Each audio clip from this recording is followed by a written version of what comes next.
একটা সাধারণ ভোর। ঢাকায় তখনও ঘুম ভাঙছে শহরের। হঠাৎ মাটি কেঁপে উঠল প্রচণ্ড শক্তিতে। ৭.৭ মাত্রার এক ভয়ঙ্কর ভূমিকম্প। মুহূর্তেই ভেঙে পড়ছে দালান, চারদিকে ধুলার মেঘ। আতঙ্কে চিৎকার করে ছুটছে মানুষ। সন্তানকে বুকে জড়িয়ে দৌড়াচ্ছেন কোনো মা। ভাবতেই বুক কেঁপে ওঠে, তাই না?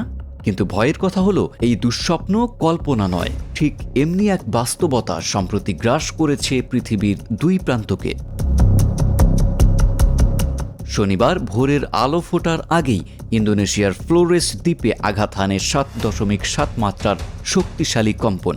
মাত্র ১৫ কিলোমিটার গভীরতা থেকে উঠে আসা এই ভূমিকম্প কেড়ে নিয়েছে অন্তত ৪৭টি প্রাণ।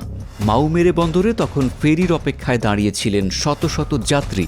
হঠাৎই মাথার উপর ভেঙে পড়ে টার্মিনালের বিশাল কংক্রিট অংশ।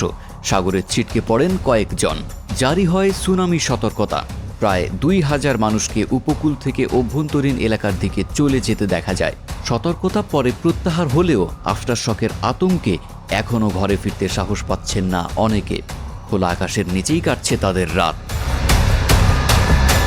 আরও কঠিন চিত্র দক্ষিণ আমেরিকার কলম্বিয়ায়। সোমবারের ৭.৪ মাত্রার ভূমিকম্প যেন এক নিমেষে বদলে দিয়েছে হাজারো মানুষের জীবন। মৃতের সংখ্যা পৌঁছেছে ২৮১-তে, আহত প্রায় ৪,০০০। এখনও নিখোঁজ প্রায় ৪০০ মানুষ। ধ্বংসস্তূপে পরিণত হয়েছে ১২,০০০-এর বেশি ঘরবাড়ি। গত এক দশকে দেশটির ইতিহাসে এমন ভয়াবহ কম্পন দেখেনি কেউ। প্রেসিডেন্ট নিজেই জাতীয় জরুরি অবস্থা ঘোষণা করে বিশ্বের কাছে সাহায্যের আবেদন জানিয়েছেন।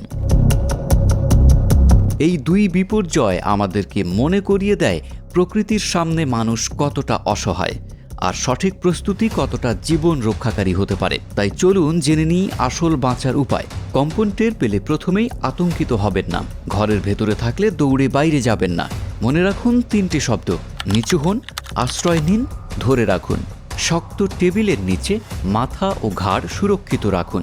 জানালা ও কাচ থেকে দূরে থাকুন। বাইরে থাকলে ভবন ও বিদ্যুতের তার থেকে দূরে খোলা জায়গায় যান। গাড়িতে থাকলে নিরাপদ স্থানে থামিয়ে ভেতরেই অপেক্ষা করুন। কম্পন থামার পরও সতর্ক থাকুন। আফটারশক যে কোনো সময় আসতে পারে। গ্যাস লিক বা ছেঁড়া তার থেকে দূরে থাকুন। অপ্রয়োজনীয় ফোন কল এড়িয়ে চলুন এবং সরকারি নির্দেশনা মেনে চলুন। কারণ সচেতনতাই জীবন আর মৃত্যুর মাঝের একমাত্র সেতু।